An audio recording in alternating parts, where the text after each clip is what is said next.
Welcome to episode 213 of Saturday Football Uncensored, brought to you by Saturday Down South. On today's episode, we recap Week 12 games from the college football slate. You can find this show on our website, SaturdayDownSouth.com, and Apple and Spotify. Don't forget to join us for the live recording of the show, just like many of you are doing now, right here on the Saturday Down South YouTube page, every Sunday at 8 Eastern Time. Lastly, go share the podcast with your friends. And with that, let's begin the show.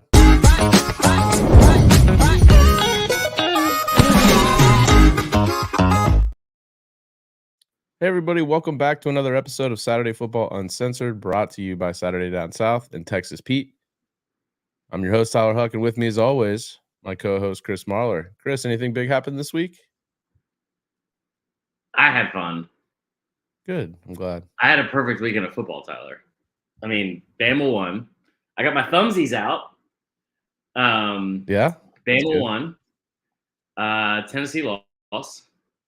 Auburn lost. Not only did those two teams lose, they got their asses kicked.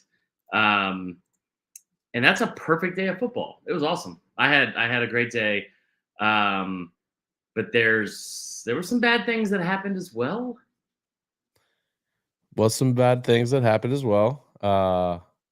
If you're Auburn, you can't be scheduling like hard games before you go into the Iron Bowl. That wasn't a bad team. No. Well, that was their 9th win.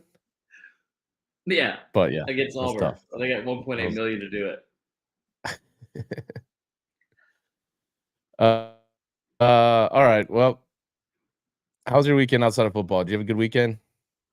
Yeah, I just told you all the things that happened. Auburn got their ass. Well, that was all football related.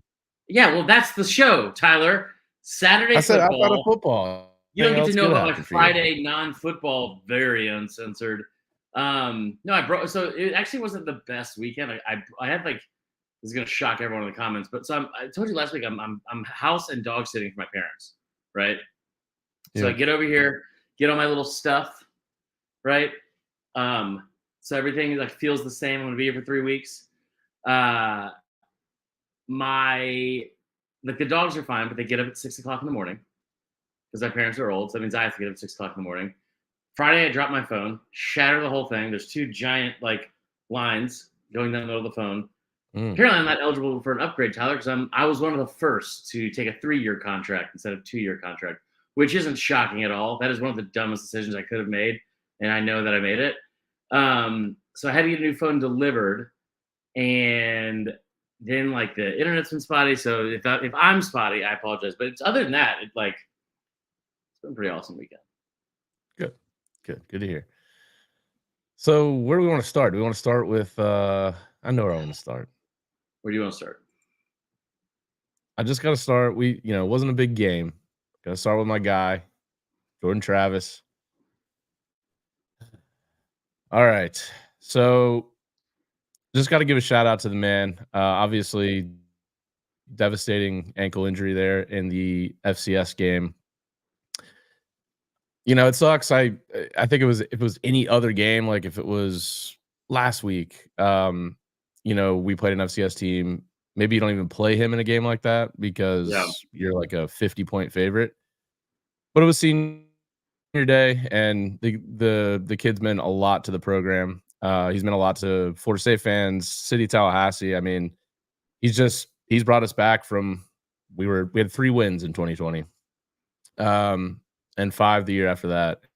So obviously it's devastating as a Florida State fan because it doesn't necessarily ruin your season. Of course, you still got to play Florida. You got to go to Florida. You got to play in the ACC championship game. You could still make the playoff.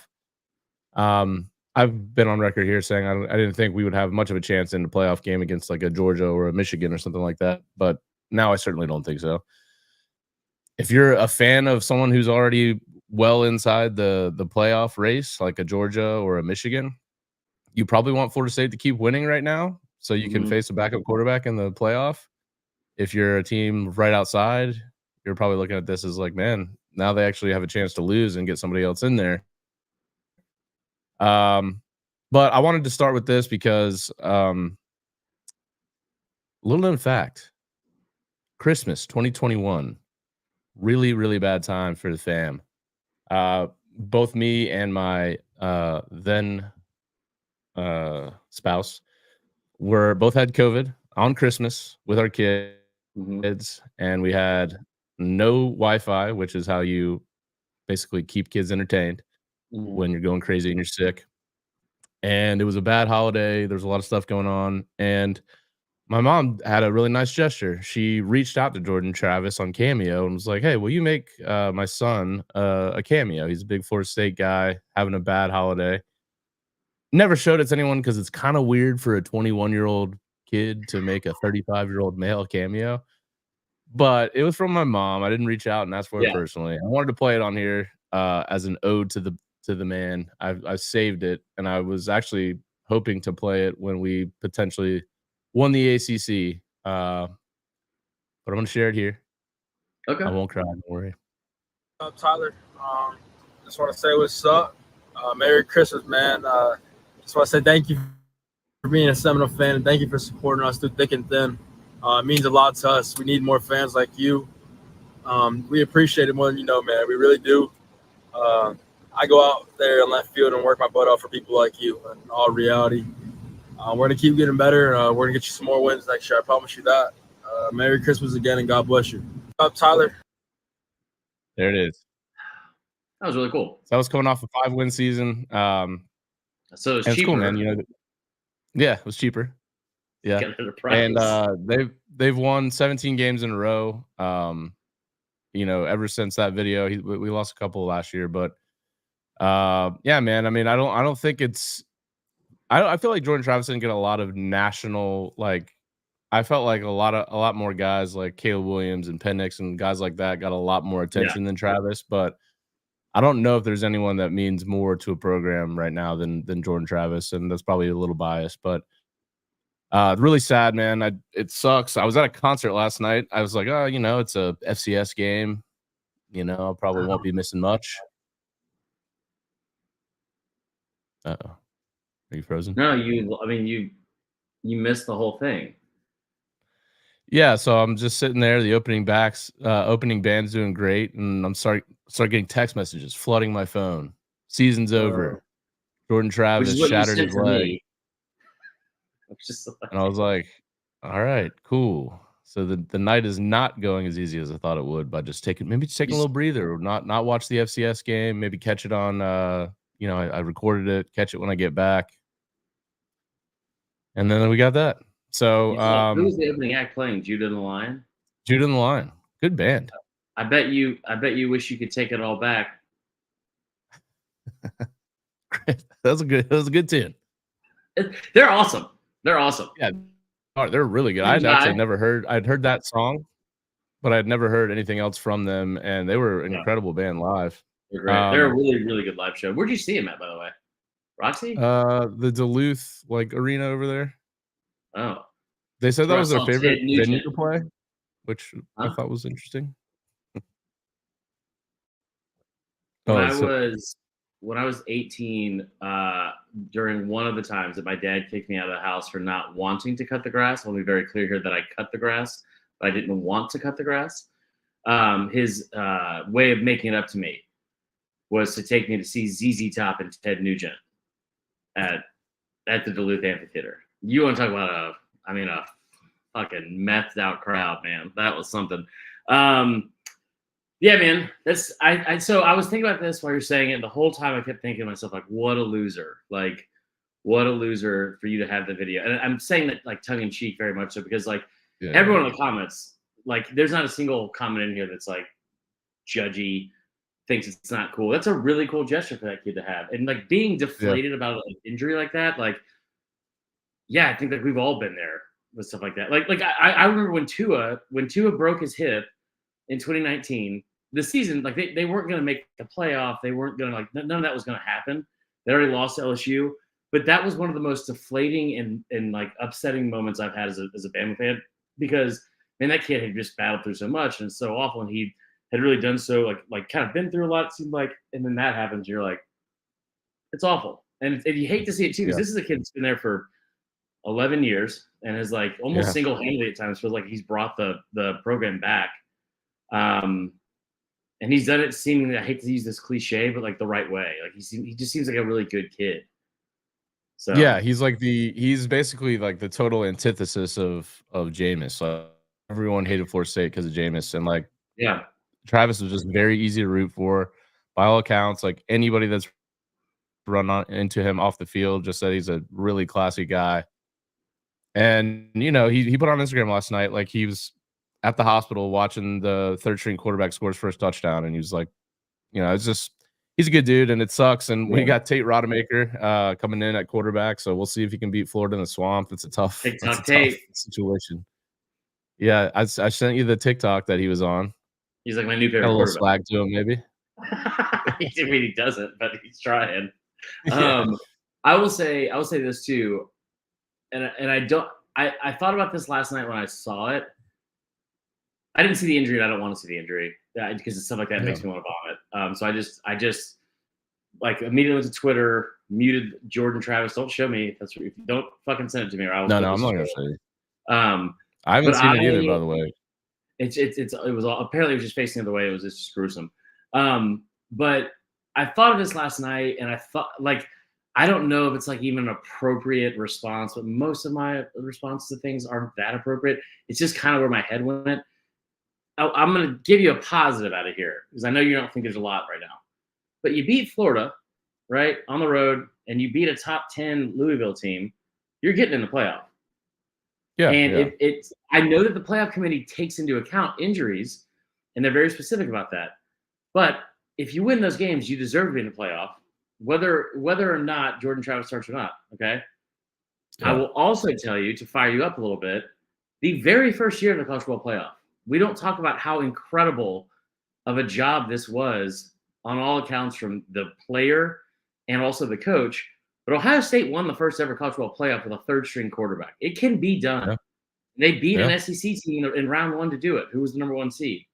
They were up 21-6 and probably shouldn't have fucking taken the foot off, I guess, but it's whatever. So I'm just telling you, we're all upset because it's sad and it sucks. It sucks for that kid, sucks for the fan base, sucks for the team, especially, again, sucks for him the most. But, like, it's not over yet. It's not over. Yeah, no, I don't think so. I mean, he got injured last year on the road at Louisville, and Rodemaker came in and won us the game. So it's not impossible. It's just you'd have liked to see as like kind of just a career capper for Travis to try to at least make the playoff, win the ACC. Coming, when he transferred in, we were under Willie Taggart, and they didn't believe in him. He almost quit the sport. And Norvell came in, and Kenny Dillingham, who's the coach at Arizona State now, and basically revived his career. And it's just a shitty way to go out, man. And so I wanted to give him a shout out. Tagged him on social media. I was gonna do this, so maybe he tuned in. Probably not. He's probably somewhere. Love it. Yep. All right. What about another tough loss on the weekend?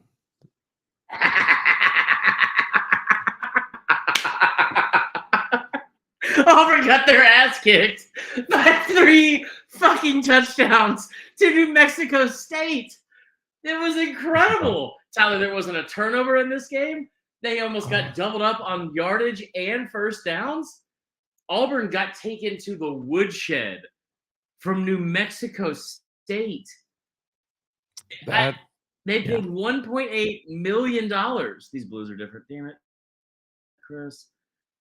$1.8 million to go into Jordan-Hare. And I want to be very clear about this, okay?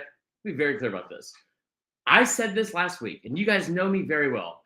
The things I love the most: America, I don't know, college football, sex, but above maybe all that is being right. And I love being right. And I told y'all a week ago, and I said it to Auburn fans, and they got real upset about it. And I think they got upset about it because deep down they knew it was true. Like all of us, right? We tend to project when we know somebody has struck an accord with us deep. Auburn comes out and goes 3-0 against just the mighty Mississippi State Bulldogs, Arkansas Razorbacks, Vanderbilt. 2 of those 3 games were on the road, brother. Had to go to Nashville, took over the city. Walk in your trap, take over your trap. Kinda. Went to Arkansas, won 48-10. Beat Arkansas so bad that apparently the players were watching Polar Express at halftime. What? Did you see that? I haven't did seen see it. that. It kind of scares me. Apparently, it was the walk-ons. Apparently, it was the walk-ons that don't play. But yes, Okay. that did happen. Either way, but I said this then. I was like, is Auburn like really a dangerous team right now, or is Auburn reaping the benefits of playing the three worst teams in the SEC that have a combined 2-19 record going into this week? They had a combined 2-19 record in SEC play. And I was, you're just worried about Bama. And I am worried about the Iron Bowl, strictly because of voodoo. In the same way that when I was a child and I saw The Exorcist, I was worried about, the devil ever like getting inside my body or whatever. Like the same kind of fear, irrational, dumb, and somehow spiritual all at the same time. Like, That's what worries me about Auburn. They got their ass handed to them, Tyler. I mean, let's hope they put in a real good game plan against Alabama over this past week, because they clearly weren't too focused on this one. Which is what immediately a lot of people said they were doing, which is fine. Yeah. And listen, I'll tell you right now, I'm going to enjoy this loss from Auburn because it's hilarious. It's hilarious. I will also tell you, I would bet any amount of money that I won this weekend, because I went 5-2 of my picks again, but I would bet any amount of that money that Bama does not win by 21 for one, or even score 31 points on Auburn. I would bet any amount of money. Yeah, that's fair. All the games are different, right? Every situation is different. But Auburn, 209 total yards of offense against New Mexico State, 66 rushing yards. I mean, and we have thrown out the caveat here that New Mexico State is now 9-3. They're like a legit team for their, conference, maybe their level of play. But yeah, this sort of thing can't happen. But hey, all the good coaches have a tough loss in their first year. This is one for you. So here's what I do want to discuss for a second, because I've seen this thrown out, and of course, since I'm a Bama guy, yeah, I said it right at the start. Tennessee lost, Bama won, Auburn lost. Perfect weekend of football for me. You don't always get those anymore because Tennessee's been better, and Bama's been slightly worse. So you don't always get those anymore. But Auburn taking on New Mexico State, the reason why it's so funny is because I knew, and every Bama fan I think knew immediately what was going to happen, which is Auburn fans were going to sprint. They'll get their little thumbsies ready, right? And get on Twitter and say, Nick Saban lost Louisiana Monroe his first year. He did. And maybe Hugh Freeze will go win 6 national championships in 12 years. I don't know. Maybe he will. Maybe he'll play for 9 and 14. I don't know. Maybe he will. But I'll also tell you that they lost by 7 points in a turnover-filled game to Louisiana Monroe. Auburn, 0 turnovers. 0 weird things that happened. You just got – it was 10-7 at halftime, Tyler. It was 10-7. Yeah, New Mexico State really pulled away in the second half. I mean, yeah, they outscored them 21-3. Look, Florida State lost to Jacksonville State a couple years ago. It's not the end of the program, but man, 25-point favorites going into the game, and you lose by 21. That's tough. I was in an Auburn space last night, and I haven't been in one of those in probably a year, and it was amazing. It was like, because I always forget. I genuinely think that Auburn fans are so much better than Bama fans. They're some of the best fans in the SEC. Now they're delusional as shit. Because they are. I say this all the time, Tyler. What do I always say? They're too stupid to insult, and I mean that in a positive way, because it's like there's just nothing that will hold down an Auburn fan. They could lose by 1,000. They could win by 1. They could. I mean, as soon as the clock's hit zeros, they're gonna look at the team, be like, them boys fought till the end. They tried their best. I'm proud of them. I love Auburn. I believe in it. I love it. They are the most loyal fans in the country. From that standpoint, be committed to the bit. But watching them last night get a little bit unhinged and what they need to do, oh man. Oh man, that was the good stuff. I mean, Yeah, there was look. My question heading into this segment was going to be, how hard is he going to go in, given the relations that you have built with a female that weirdo, dude. attended the university? But Her brother used to questions listen answered. to the show. You're not worried about that at all. Her brother used to listen to the show. Used to, huh? Yeah, apparently not anymore. I don't know. I don't know. It was fun though. It was fun. They'll be fine. I think this game this week will be a lot closer. I need every single everyone here. She's coming up for the game. She's an Auburn grad. She's great. She's coming. You guys are watching the game together. So I need every single person here to be pulling for Bama this weekend because it will not be funny. It just will not. I'm worried about that. I'm worried about that for you. Okay, let's move on from this because that was a terrible loss. I will say this. I think that Florida State's loss to Jacksonville State is worse. In terms of ranking these, I saw that John Sweet Sports threw this out there. I love John to death. It was like, what's the worst loss? Bama to Louisiana Monroe. Is it LSU to Troy in 2016? Is it Florida losing to Georgia Southern in 2013? Or is it this? Now, he left off Georgia State and Tennessee, which I thought was a pretty big one, to be honest, 2019. But I will also say he made some points for that 2013 Florida loss, which was Florida Georgia Southern didn't complete a pass? They didn't complete a pass. I forgot about that. Tough to do. They attempted 3 passes, and they didn't complete any of them. Yeah, that's an all-timer right there. Yeah. That was an all-timer. That just happened to be the year we won the championship, too, so there was just a lot of glee for me at that point. It's a weird year. All right, last thing. We don't have a thing for it that I made up, so we'll just use this one. So, real quick, or we can use this. This is better. We'll use this. Yeah. Michigan drops their lawsuit or whatever the fuck it was. I don't even know how to describe it at this point. Michigan, they were trying. I didn't realize how bad. I thought this was like cropped perfectly. Look at this fucking thing. Look at this graphic. No, I like Michigan drops their restraining order, right? And which essentially means, they are done with trying to defend themselves. Now, in like the span of weeks, they went from, we didn't do it, everyone does it, you have no proof, fired Connor Stallions, or he resigned, fired a position coach middle of the season in game 11. Weird. Yep. Totally weird. Then we find out when they decided, like, they were like, you know what, #bet, we're going all in. I forgot to bring this up last week. One of the most fucked up, weird things I have ever seen on a football field in any like era of football. Against Penn State, JJ McCarthy doing this to taunt Penn State. What, I can't even wrap my head around the level of like narcissistic fucking gaslighting that is. But anyway, they go to Maryland, and they announced before they go to Maryland on Friday, I believe, that they were no longer going to appeal this.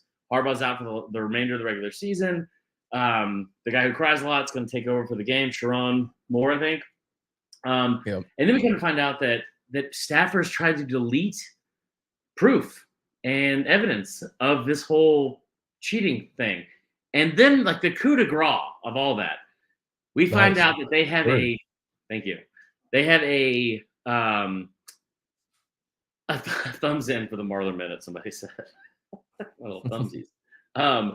We find out that not only did all that happen, but they have a booster named Uncle T. Love that. That was funding the whole thing. It's corrupt at every fucking level. When it first came out, Tyler, I'm not just saying this to be funny. There was a real part of me that was like, I kind of like Michigan now. Like, they're finally taking football seriously. Good for them. But now they've lied to everyone about it.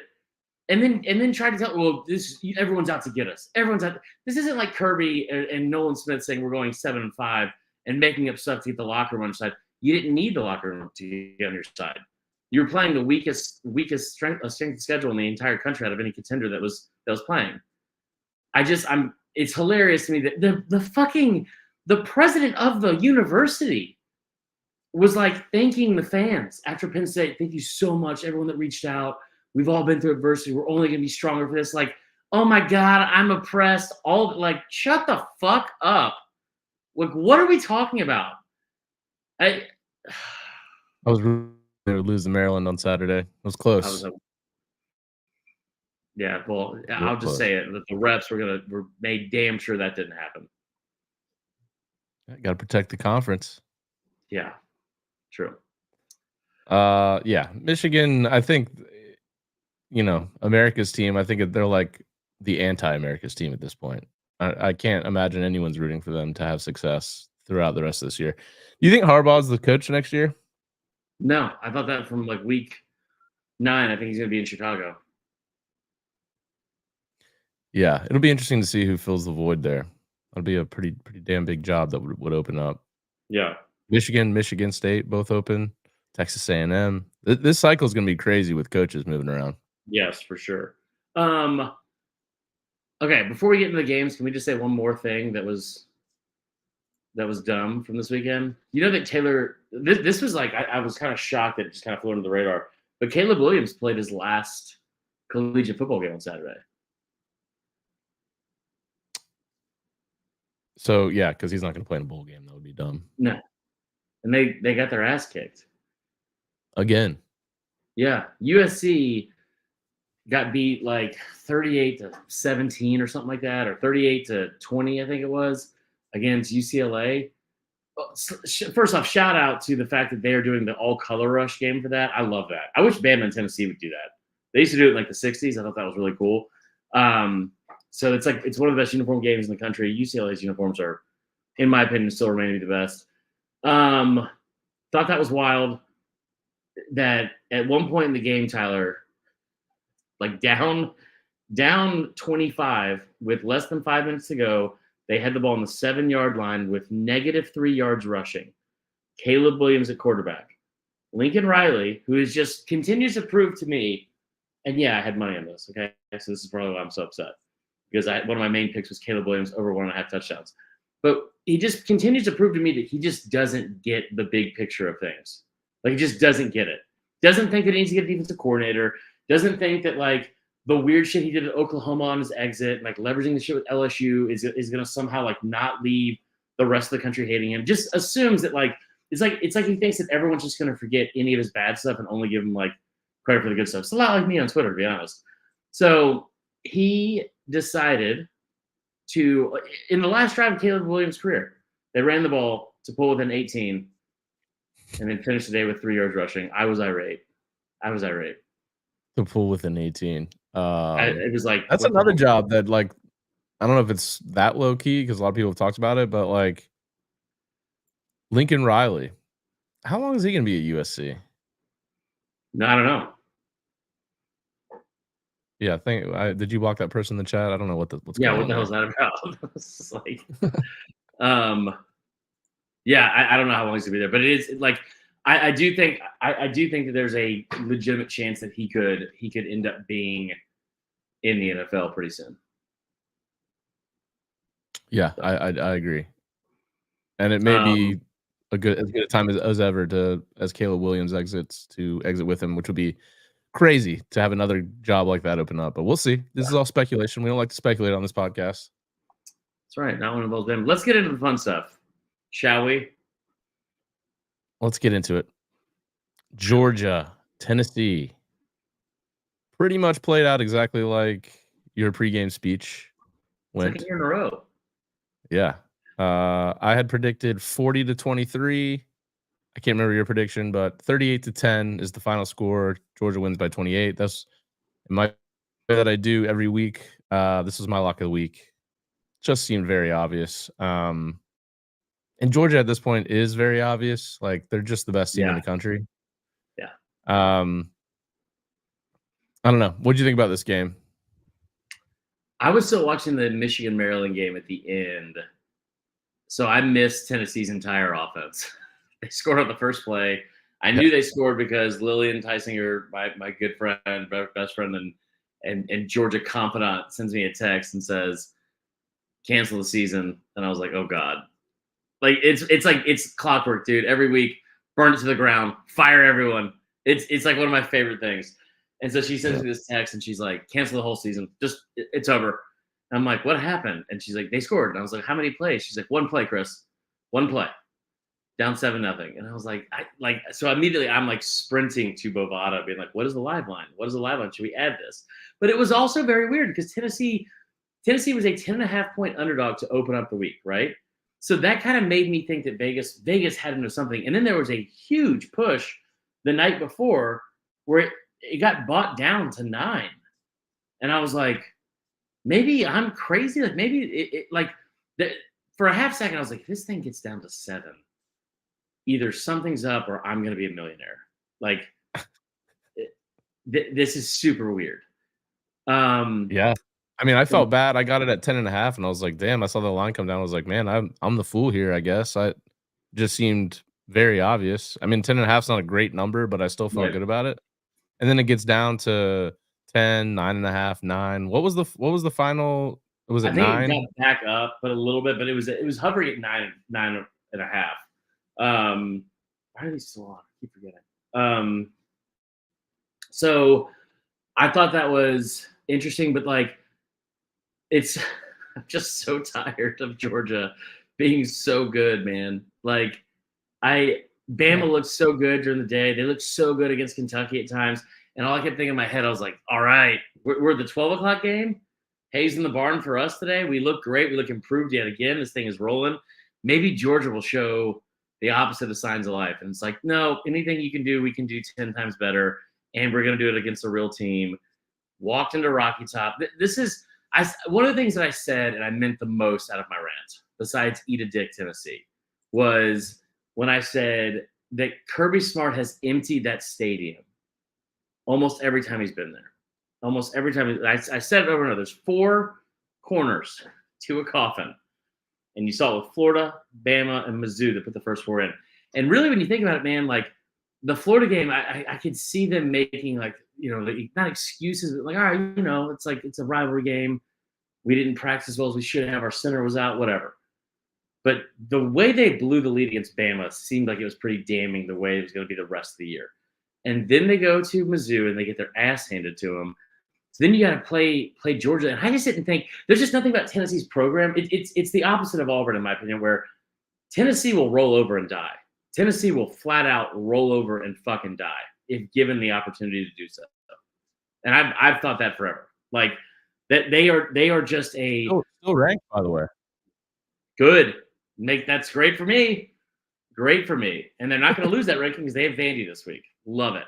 But like Tennessee, and I'm not saying this to be rude. It's just what I genuinely believe in my cold black heart of hearts is that I think that Tennessee is so mentally fragile as a fan base, as a program, and as a team that the moment things get really hard, that's when the excuses start coming out immediately. And I don't mean like our best receiver was out, so that's why we didn't win after playing this team with our best receiver. What I mean is the refs are out to get us. We should have won, but it rained.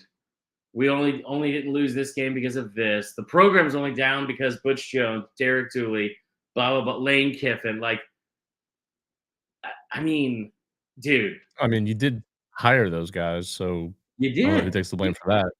Hired all of them. It's Georgia's fault we hired Butch Jones. One of my favorite things, and Butch Jones reigns to be the only person that's beaten Georgia like in the last like 8 years. Like so. And he did it in Georgia. But, like Heupel, like I'm shocked that he is stuck to his guns with Milton this long. But maybe because it's Georgia, maybe we finally get to see all the things that we thought about Joe Milton at the start of the year. Like at the start of the year, he's not going to be able to be accurate consistently on downfield throws. He's not going to be able to be accurate consistently in intermediate routes because he's too erratic. They don't seem to use him in the run game, and they didn't do that until it was too late. All the things that we thought about Joe Milton, his inconsistencies, they were on full display against Georgia. Like another, I mean, dude, how many times have you looked up this year in a Tennessee game, especially one of significance, and you're like looking at your phone on ESPN, and it's like box score. Geez, Joe Milton doesn't even have 100 yards yet. And we heard about, I can throw it 90 yards all fucking offseason. Or like, hey, bet on Tennessee to beat Missouri because it's the perfect spot coming off the Georgia loss, and you lose by 100. Yeah. What Also, was the excuse for that? Tennessee to score first. Tennessee to score first against Georgia has hit for the third year in a row, and it's just lucrative as shit each time. I love it. But you should be parlaying that for Tennessee to score first and Georgia to win the game. Oh, I didn't think about that. Seems too obvious. Yeah, you're right. No, I think that like Tennessee is way worse than we thought they were. And I think they have a lot of stuff. I think that Nico is going to be really good, and they're bringing in some really good talent at receiver. And they should take a step up next year. Like next year, you can talk me into being over 9.5 wins. Like next year, when you get Bama and Florida at home, you get rid of Joe Milton. I think the 8th is going to help. And you get rid of Joe Milton, you get Nico in there with a full year under his belt. But I am a little bit surprised when you're down by that much. It's like, man, why not throw Nico in like put him out there? Why are you? I mean, you're down 4 scores. It can't get. You need a spark of some sort. Like that's the thing about Joe Milton is that he doesn't have. I haven't seen it happen one time where it's like, well, they brought in Joe Milton and things were bad, but then he finally connected on a 70-yard bomb. Yeah, it's like, okay, well, some of those deep passes too, they're just not even giving the receiver a chance to catch the ball. No. Everyone likes me because I can throw the ball far, so let me just throw the ball really far and hope somebody catches it down there. Yeah. Those are my takeaways from this game. Georgia is clearly the best team in the country. We have the video of Andrew Smart, right? Are we going to just use that at the end? Yeah, we'll use that at the end. We do have a bunch of voicemails. Oh, yeah, shit. Go ahead. Uncle Chris, T Huck, what's going on? I'll keep it short and sweet. Bo here from Harlan, Georgia. This is the night before the game, by the way. Harlan, Georgia. Obviously. Great pump-up speech, Marler. I was headed to work and dang near almost ran the truck off the road. I was getting so jacked up for the game Saturday. But, Kirby, Georgia, just going to be doing Kirby and Georgia things up in Neyland. And Georgia fans, they do not hate you. My wife is an Alabama fan. My in-laws are Alabama fans. We don't hate you, Chris. And that's about it, fellas. Hopefully, when I call back, it'll be a good message after Saturday. And because, Tennessee's right there. We'll put the final nail in the coffin, and they're 6 feet from the edge. Go Dogs. Keep up the good work, guys. All right. So that was pregame. Here's one from Coach Trill. Marler, T Huck, what's up? This is Coach Trill. Just watched the Tennessee-Georgia game, and it's great to be a fucking Georgia fucking Bulldog. Because here's the deal. 3 straight undefeated SEC seasons, and I know we got Bama coming up, but how about them fucking Dogs going up to the Neyland Library and Morgue? And that's the one thing. These fucks want to say that Neyland's loud and Stanford's quiet. Fuck you. Just like you said it, Chris, Kirby Smart emptied that bitch literally by the third quarter. By the midway to the third quarter, those motherfuckers were having the ball walk, which is what Georgia fans are now calling when all the Tennessee fans exit that hoe. I'm telling you, fuck Tennessee. These fans want to talk all that shit on their message boards. They want to talk all that shit on Twitter. But guess what? At 3:30, they had to tee the ball up and play Kirby Smart in fucking Georgia. And I get it. They had a 75-yard rushing touchdown to start out on one play. Boom, they scored. But guess the fuck what? Georgia nutted the fuck up, and Kirby dragged his fucking balls across Heupel's face yet again. Fuck Tennessee. Fuck their fans. You ain't got fucking rain to blame. You ain't got fucking ref calls to blame. So what it is, now you have to fucking admit it, that your team isn't that good. and your coaching staff is inept. Just The still fuck doing it. Tennessee dog by fucking 90. And hey, we'll see you guys. We'll see Bama in Atlanta. T Huck, all the best at FSU, bro. Love you guys. Bye. I love that guy. He's awesome. I have a weird. He can say the suspicion- F word better than I do, by the way. I know, and that's my. I have a weird suspicion that he also cosplays as Boston Benny. I think Oh, he that's does. the same. That's him. Yeah. Okay. You can catch it on a few like the phonetics, right? It's like, Yeah. fuck you.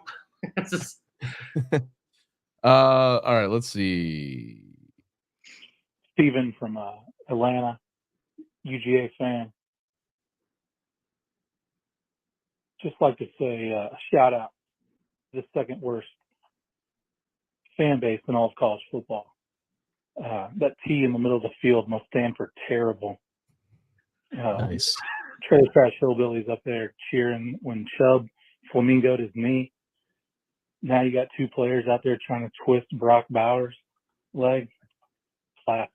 Absolutely classless. That's all he wanted to say.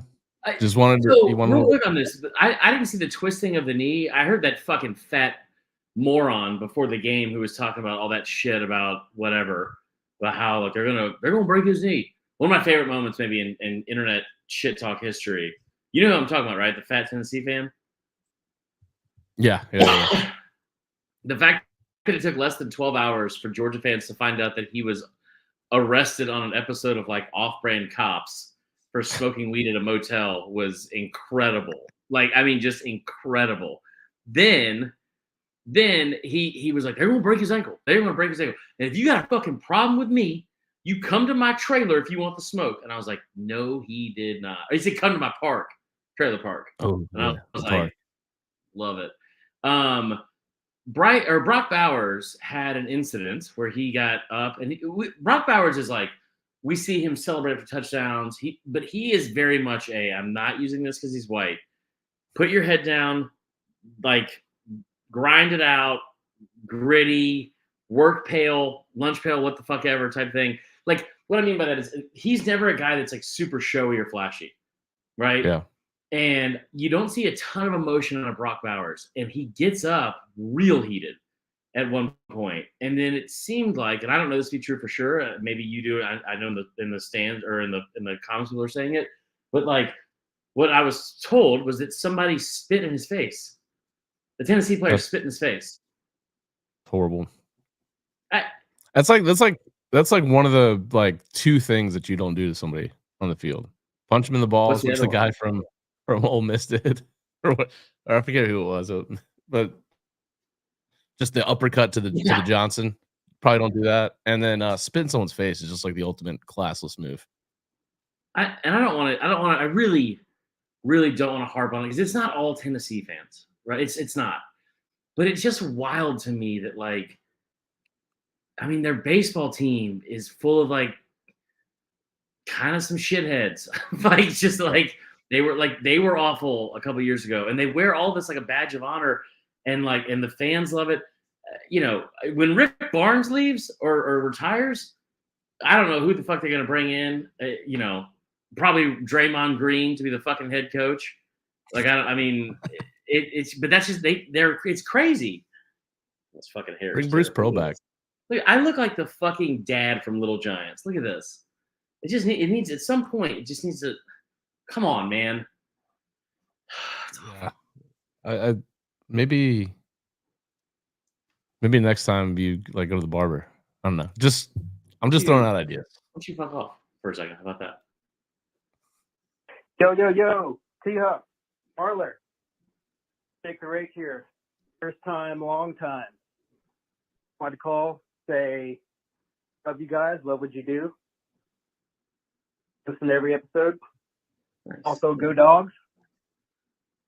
Really worried about that Tennessee game, especially being in Neyland on that trash ass field. I was really worried after that opening touchdown. It was all for naught though. Sure, Tennessee fans are still thinking about that. They'll probably write a book about it. But yeah, Georgia, Bama. Bama's inevitable. Always was, always will be. I'm sure that's what most Georgia fans want. We want Bama, and I'm sure Bama wants Georgia. I mean, that's who they want to face, right? Be the best. You got to beat the best. Mm-mm. So hopefully we're up for it. Joe Rose playing great.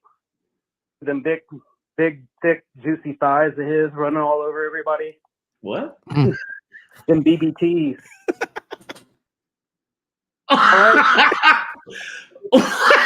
You got go dogs, baby.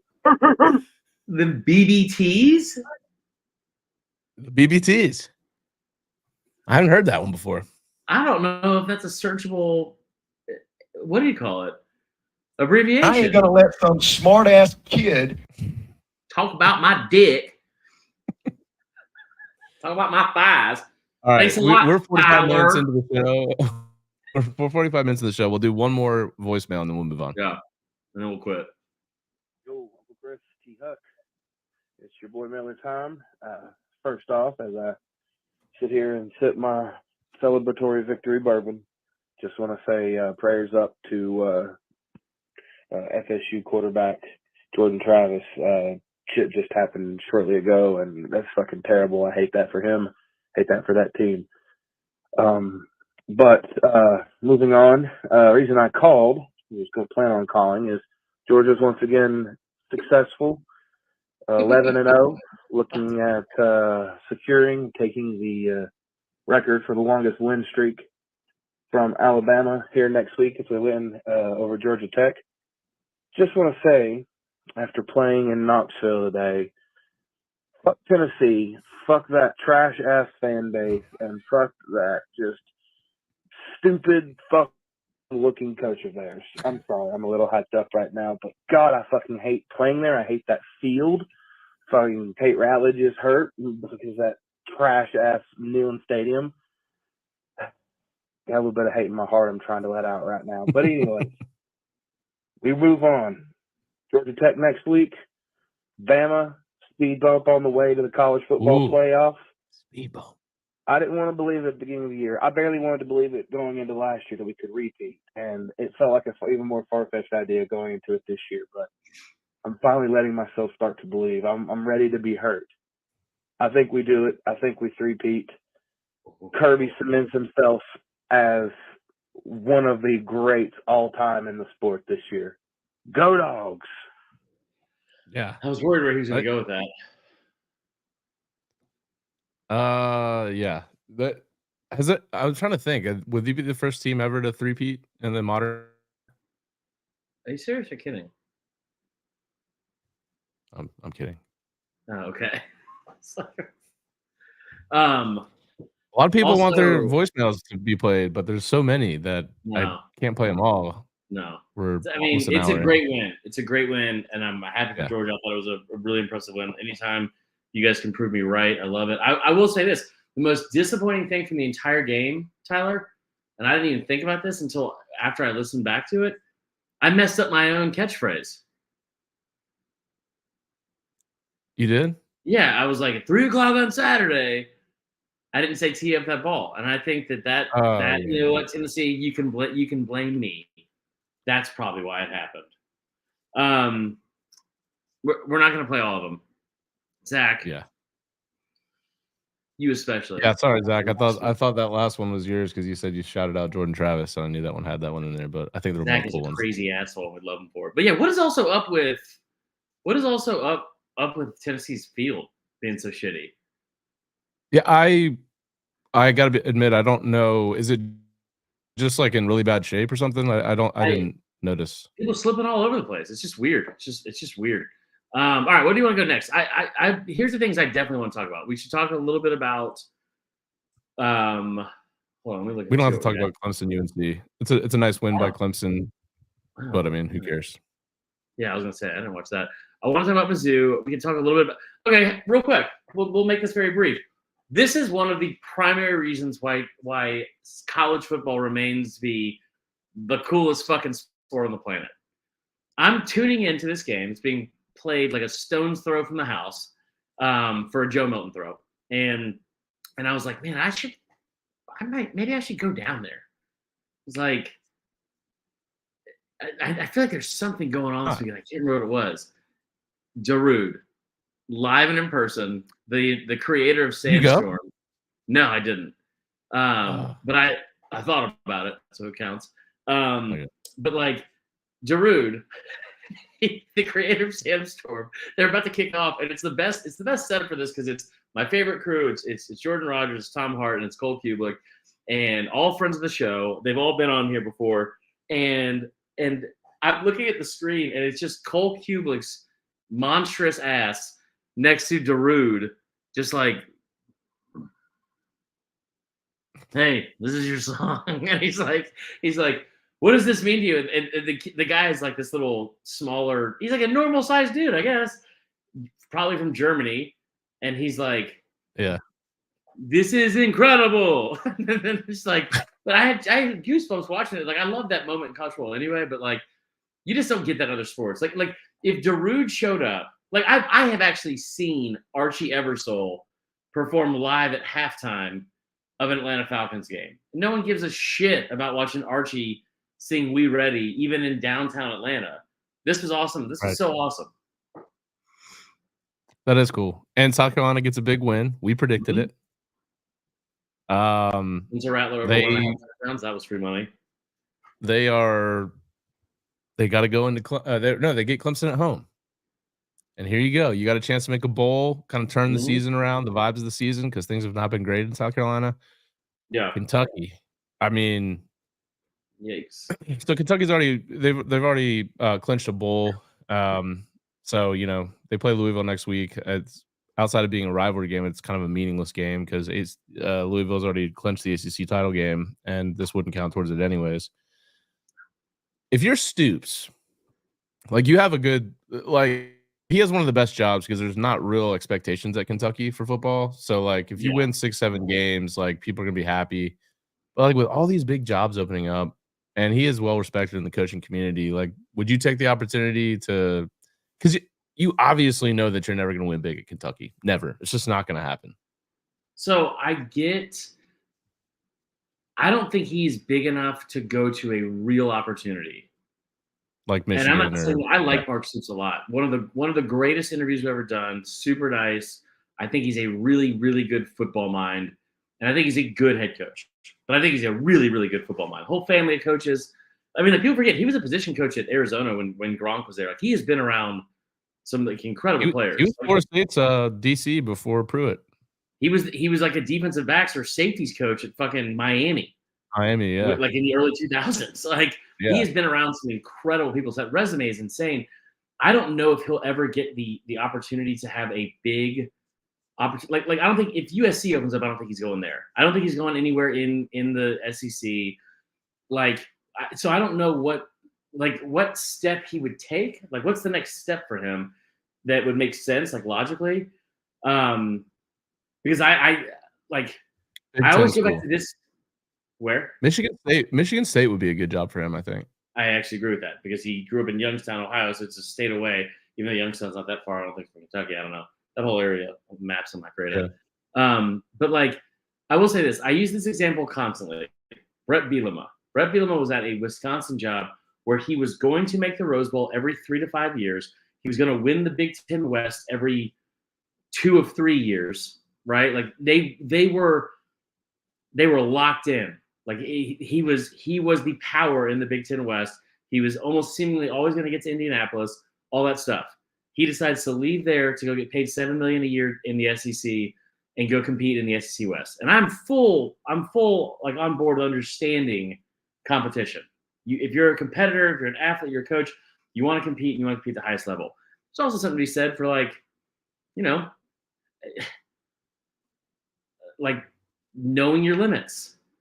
And Brett Bielema leaving Wisconsin, which is a very, very good job, to go to Arkansas, which in my opinion at the time was a step down and a massive increase in competition. I just don't want to see Mark Stoops do some kind of shit like that where it's like, dude, why did you leave Kentucky, a place that you were beloved at? Because I don't think it's also a career-ending destination for him. Because I don't think, I'm not saying he'll leave, but I do think Kentucky at some point will be like, hey man, 7 wins is not getting it done. Like, yeah, you can't just be stagnant. And so I wonder what that looks like. Yeah, I mean, this year's been nothing short of a disappointment for Kentucky. I mean, you bring in Devin Leary. They had a lot of offseason hype in terms of what they would look like. You bring Liam Cohen back in as OC, and you lose to Louisville this weekend. You're 6-6. I mean, I think you got to expect more than that if you're Kentucky. And this is it's kind of a step back, a step back year for Kentucky. They're gonna have to get it back on the 7 to 8 win train next year. Florida, Missouri. So Florida basically blew this game from what I understand. I mean, this was a night game. I had to miss it. I was looking. I did see that Graham Mertz broke his collarbone. So next week, Florida State is a just game of backup quarterbacks playing. So that'll be fun. But yeah, so what? Florida had Missouri down, and they were down by 1, and they had a 4th and 17, and all they had to do is stop them, and game was over. Convert, go another 30 yards, kick the field goal. Missouri wins. Wasn't expecting the game to be this close. Yeah, 4th and 17. That's a toughie. That's a toughie. And he was like, it wasn't like he made a miraculous catch. Like he got open, which is shouldn't happen. No, not on 4th and 17. Also, 4th and 17 only got them to like the 38-yard line. Yeah, they still had to continue to go down the field. 20. Yeah, they continued to move down the field. Like, and that is, I think, the most surprising thing. Like Billy Napier has seemingly found ways to lose.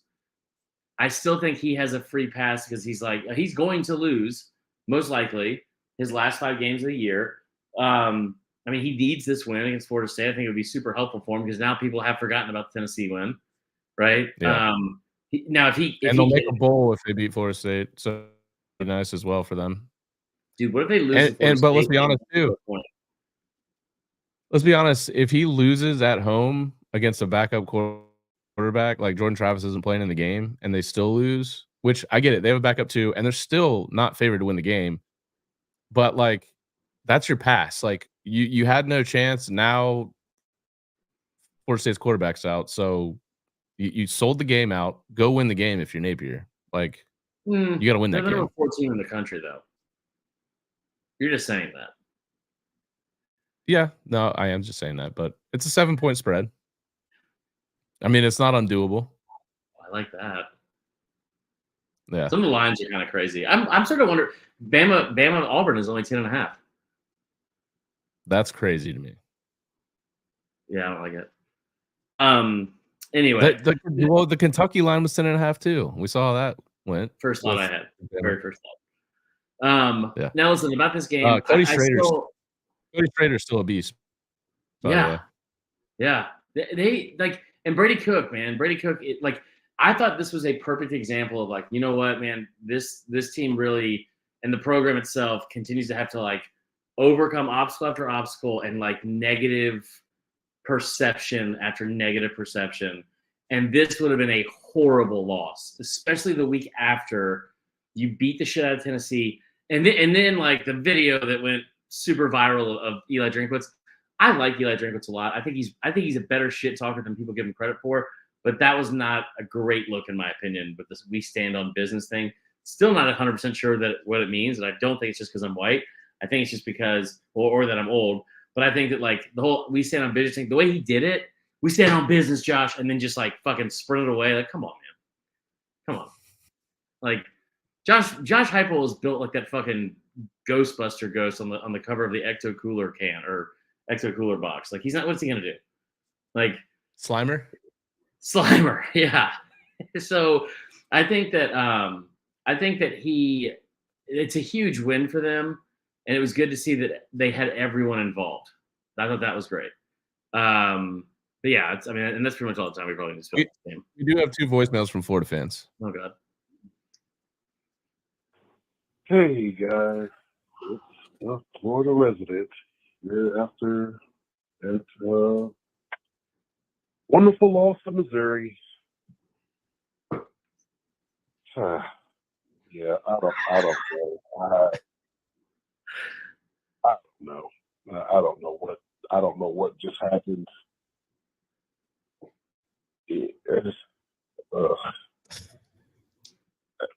I mean, I'm still showing up for the games. I'm still rooting for the guys.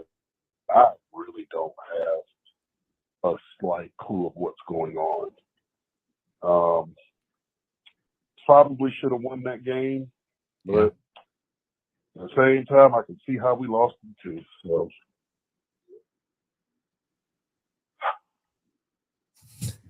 yeah. Florida residents going through it right now. Well, at least we didn't have to pay Missouri $1.8 million for that loss. So, you know, fair. I guess there's something positive to look at it, right? Glass is half full. Let's have a good one, and guess we'll strap it up against Florida State next week, and you know, see what happens. You know, woo boy, sitting at 5 wins sucks. All right, y'all have a good one. So Napier's in a little bit of trouble here. They've already lost from their really good recruiting class. In the last week, they've lost four of their recruits. And have you seen Florida's schedule next year? Yeah, I did a whole thing about it. Yeah, we did it on here. It was like a rhetorical. Like, yeah, you've seen it's it. Awful. It is extremely difficult. And I don't see how unless Napier goes out and just, I don't know, is Graham Mertz coming back next year? Like, is he a senior? I don't really know that. I think he's coming back, maybe. I mean, he's been good for them, but obviously, like, do you recruit over him again and try to get like just the best? I mean, you go all out in the transfer portal. Like, he's gonna have to do something drastic in the offseason because you don't have, even if you bring in like a decent recruiting class this year, those guys are gonna be freshmen. You got some talented freshmen on the team now that will be sophomores. They'll be a little bit better, but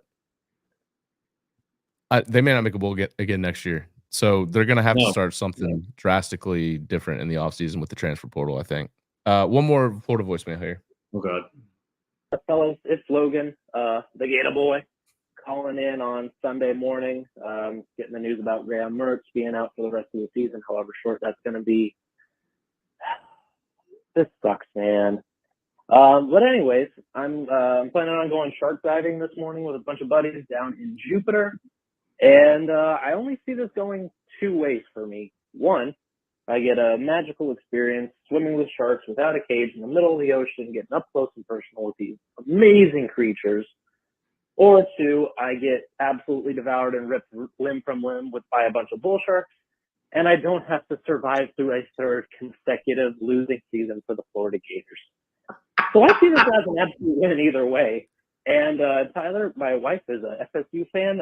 I think she's probably going to join me after what happened yesterday for you guys. So, well, anyways, I'm going to head on out. Love you guys. I'll talk to you soon.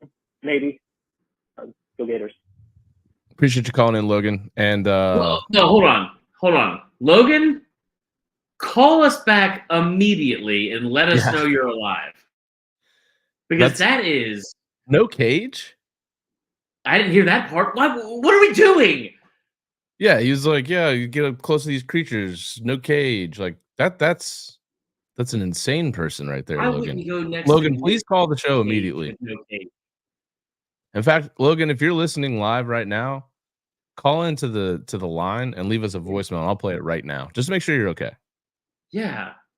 Jesus. And no, I didn't change the voicemail. I forgot again. So damn it, Tyler. There was one voicemail that was 15 seconds long, and the guy just goes, I purely just called in to see if Tyler changed this, and it's clear that he didn't. Have a good night. We should do it to like something super millennial-ish. Like when you're like 15 and it's like Blair some sort of trap and it's like, you've reached Chris and Tyler. Leave a message at the beep. Will you take me higher? Love it. All right. All right. You want to do this one to close this out? Well, we still need to do a couple more things. We can be very brief about this. It'll be a perfect this was segue obviously into a big win for Washington over Oregon State. Like, I think in hindsight, after we recorded our show, we record our show on Wednesday, and then a lot of the gambling podcasts I listen to come out on Thursday. Yeah. And so I'll get a lot of like either validation or like, oh man, I was way off there based off that, but it's too late because we're already recorded. but everyone Right. was on Oregon State. So then I started getting a little bit scared. I was like, this isn't good. Everyone thinks Oregon State's going to win this game. Of course, Washington does. Like, full stop. They're going to be number 4 in the college football playoff now. They deserve it. They've got much better wins than Florida State. I still think Florida State would be in if they won out because obviously Michigan and Ohio State have to play each other. Yeah. Washington is fully deserving of the number 4 spot right now. They're just, I mean, test after test. Like it is difficult. Like we kind of joked about it, but it's not really a joke. Like it's tough to go into Corvallis, especially at night, and win. And raining. They It's pulled it out. terrible weather. Yeah, like they beat 3 straight ranked So shout out teams. to Washington. Shout out to Washington for sure. They've beaten 3 straight ranked teams. And I'm sorry about the internet tonight, guys. I don't know what to fucking do. I apologize, but hopefully it's not been too bad. But yeah, so they've beaten 3 straight ranked teams, and like we'll be able to break all this stuff down later and talk about which one should mean more, if they're as impressive as they should be. We did hear the committee say last week that if you are talking about ranked wins, you need to include like the wins that the teams that were ranked at the time when they played. It's not teams' fault that like after they beat a ranked opponent, that team fell off the map or whatever. So looking at it right now, Washington, they've beaten 4 ranked teams. They're undefeated. They're 11-0. They've beaten all four of the unranked. I'm sorry, all 4 of the ranked teams they played are inside the top 20. When they played them, Oregon, USC, Utah, Oregon State. They played half those games on the road. Now Utah and USC looks as not as impressive, but then the other thing is too, just laying in there in their back pocket is the win against Arizona, who has become, and we've mentioned it seemingly over the past 2 or 3 weeks in a row, one of the better teams and rebuilding years and like feel good stories in the entire country. 8-3, just beat the fucking brakes off Utah. I mean, yeah, just beat the brakes off of Utah.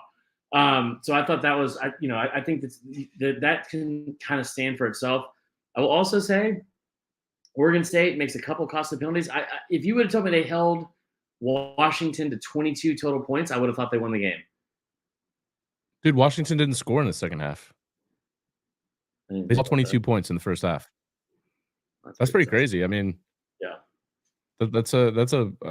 I mean, Oregon State's still a really good team. Damian Martinez went off 123 yards, 2 touchdowns, but just Washington keeps finding a way. Like it's not always pretty. Like when the season first started, that offense was like, oh my god, like they're just we had kind of come off that a little bit.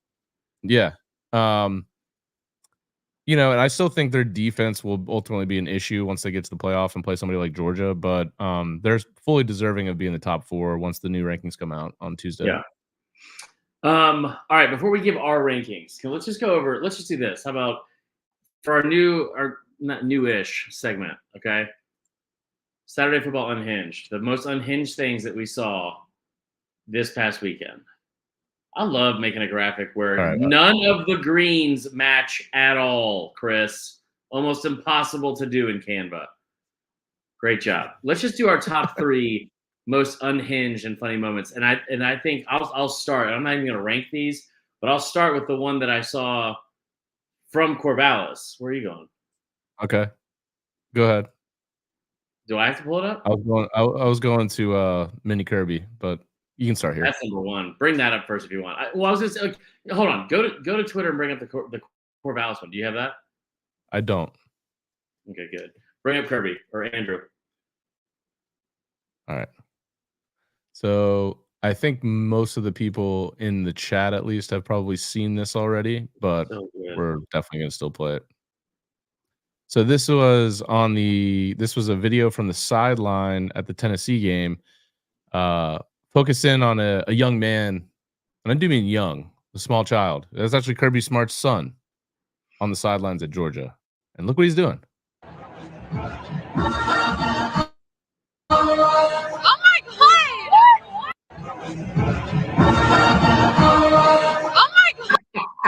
So we shouldn't laugh. It's so bad. I want you to explain what's going on the screen for those that are just listening to the podcast. Okay. If you're just listening, I'll add one more visual. This is basically what's happening. It's the eggplant emoji to the mouth emoji. Kirby Smart's, I don't know, fucking 11-year-old son. I thought it was bad last year. Like, not bad, but like, I mean, the kid is on the sidelines. He gets the leash that he gets in the sidelines. I talked about this with Lillian a bunch because like there was like one game they showed he just warmed up with Carson Beck. Like I think it was Kentucky. Like he just like warmed up with Carson Beck, and it was like, hey man, you're about to play a pretty big game. Maybe we like throw it to another player on the team and get this fucking 11-year-old off to the side. And in the video, and then you had last year in the Ohio State game, he was like, there's a GIF that has gone very viral of him going, let's fucking go. And he's 11. Like the first time I ever cussed, I'm pretty sure I was like, shut the damn up, you stupid hell, or something stupid. Like I did not know how to cuss like that. And this kid is already a pro. But the video is him looking into the crowd during the second half of the game to Tennessee fans, just doing a blowjob motion, mocking the fan base. Now, I don't know which side I want to give the benefit of the doubt because I've already gone off about Tennessee. But if this is unprovoked, this kid is a little shit for one, for sure. If it's unprovoked, that's one thing. If Tennessee fans were talking shit to him, which, I mean, I talked shit to a 9-year-old before the Iron Bowl in 2010. I'm not proud of it, but I would do it again. This is just wild. Like I keep wanting to say he has to know better, but he's a kid, so he can't know better. But Kirby Smart's son being on the sideline, the son of the coach of the 2-time defending national champions, dude, if Kristen Saban did this, it would be the fucking end of the world. It would be the end of the world. I was just dying. Oh, Is this the video you were referencing before? It is. So. And then the last one is what I sent you another one too. Yeah, and I've got one more too. So this was in the, I guess, this was inside Oregon State Stadium, mid-game. Mid-game. What the fuck is happening right now? Give me a can. Is this empty? If you're... All right, well, it's not good. It's not good for podcast. No, it is. If you can hear the stream. What a strong... I wish I had a stream like that. I'm only 37. The video is of a very drunk man. This is the most fun... Dude, are you fucking serious? Oh, I love what the girl is mad. Beautiful. Perfect Oregon. Wow. So, this guy is standing at like... Basically, it's like a tall top table, like a circular tall top table, but with like something right in the middle of it, like a pole, like you would see at a stadium, like in the architecture of it, right? And this man is hunched over, bobbing back and forth, and just peeing with the strongest of streams. Just a Joe Milton level piss stream coming out of his urethra. Just so much strength. He could pee 90 yards. It's like it's cold outside, so it's all steaming up off the ground. And then the weird part is there's people in the video you can hear that are just like, is he fucking serious right now? And it is wildly outlandish and inappropriate. This guy shouldn't have been doing that. You're going to have to knock on doors everywhere you live from now on, brother. Like, you are a sexual predator. But, like, the people that are just standing there, I don't know if they couldn't tell what he was doing because it was so rainy. But there are two women. They were just standing right in the stream. Yeah. Just splashing up on their little feetsies. What? This is wild, dude. The scene inside college football games sometimes is just absolutely wild. There's the most degenerate stuff going on in there. And that wasn't even a student. That was a fully grown man. People do forget that Oregon is a state. Portland is Portland. And I'm not saying this because of the X. I'm just saying in general. People forget that this is a state that is like pretty backwoods. And Oregon State is an ag school, first and foremost. There you go. What is this? What in the fuck? So this was sent in by one of my Twitter followers, Evan Grimes. And this was a video pregame at Mississippi State, who now has an interim coach, Greg Knox. And this is inside the locker room, and my man is driving a four-wheeler.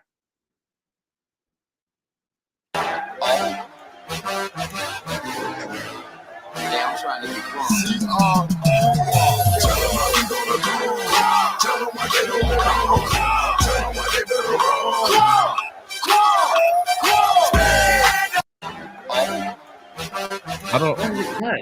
I don't. I'm not sure why they went with the four-wheeler inside the locker room, but I felt like it was a good move. It seemed like the players were hyped up. It's kind of weird. Yeah, Zach, what's his name? Zach Arnett could never do that. I'm looking for if there's any more, but I think we'll just go with. I'm pulling up your last one here. This is like one of the first things I saw when I woke up, and it's gone everywhere now. But Brian Harsin, you beautiful, big biceps bitch. This man tweets out the internet. Listen, follow his whole fucking family on Instagram. The moment all those rumors came out a couple years ago, the very first thing I did was follow every single person that was on their side. And it is some of the most, it is leathery skinned and bad morals everywhere. I love it. But Brian Harsin decides to tweet out today, or put on Instagram today, this morning, hard work beats talent when talent doesn't work hard. He posted this roughly 12 hours after his former employer and school and university and team lost to New Mexico State by 3 touchdowns. And then people lost their minds because Auburn, this man didn't recruit for 2 years. As wronged as I think he was by the university, he didn't recruit for 2 years, and he actually took to social media and posted hard work beats talent when talent doesn't work hard. Incredible. That's Lane Kiffin level of trolling there. Beautiful. Yeah. All right, you want to get into our top 5 here, and then we'll exit out? Yeah. I'll start with mine. Also, it hasn't been mentioned, and Krista Kissinger is at a Friendsgiving. We need to mention it. I'm not saying he should win the Heisman based off of this, but if you hadn't paid attention, because I didn't, there were a lot of good games on Saturday night. Jaden Daniels goes up against Georgia State. He puts up over 500 yards of offense. There's 509 to be exact. 500 yards of offense, 8 total touchdowns, 6 through the air, 2 on the ground. He now has in his last 4 games over 2,000 total yards and 22 touchdowns. I believe in his last 2 games, he has 13 total touchdowns, which is insane. Get this man to New York, and he deserves to be in the talk of the top 3. This is not like he was on a 9-3 team. Fuck that.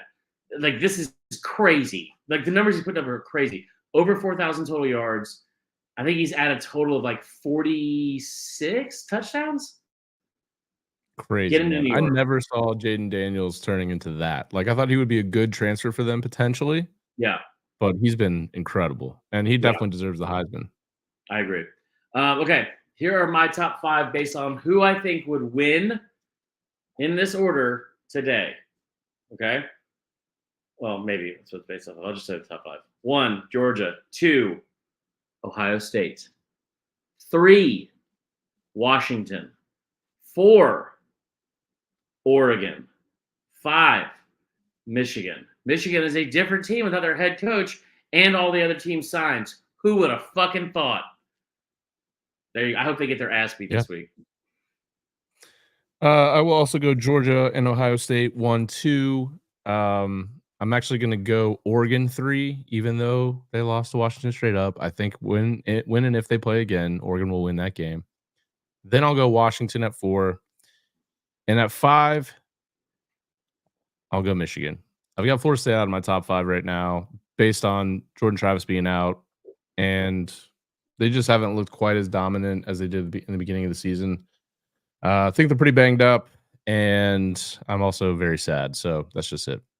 So, yeah, Georgia, Ohio State, Oregon, Washington, and then Michigan. That's my top 5. Love it. All right, man. Thanksgiving week. So we'll record on Wednesday. Hopefully get this up. Got a couple questions about Michael Kelly. We'll address it later about whether or not we're going to meet up in Atlanta. I know we'll both be there, so it's a possibility. I will not be going to the game on Saturday, but I will be in the city on Thursday and Friday night, so would love to see everybody. Maybe do something. I think Mike Bratton's also doing something, so maybe we just tag along with that. I don't know. I'm going to go Pete. Take it away. I would love to meet some of you guys. I know a lot more of you know Chris than you know me, but I would love to meet some of you guys because sexually. We say it all the time, but you guys have done a great job of sharing the show and growing it. I mean, the pod has grown bigger than I really ever thought it would, to be honest. And I think it's only getting bigger. So I'm fired up, man. Like the BBTs, baby. BBTs, baby. That's the end of the show. As always, we really appreciate you all listening to the show. It would really help us in the growth of the show if you'd rate us 5 stars on Apple and Spotify. Leave us a review. We'll read the best ones on air. And like and subscribe to the YouTube page. Leave a message. The hotline has been awesome. We're getting so many voicemails now that we can't play them all because it would take too long. But we're going to find the best one through. And we're going to get them on here. So 770-674-8233. Don't forget to check out the videos and clips from the show on Twitter @SatDownSouth, on Instagram and TikTok @SaturdayDownSouth, and on YouTube, Saturday Down South. For Chris, I'm Tyler. Thanks for tuning in. We'll talk to you on Wednesday. Happy Thanksgiving week, everyone.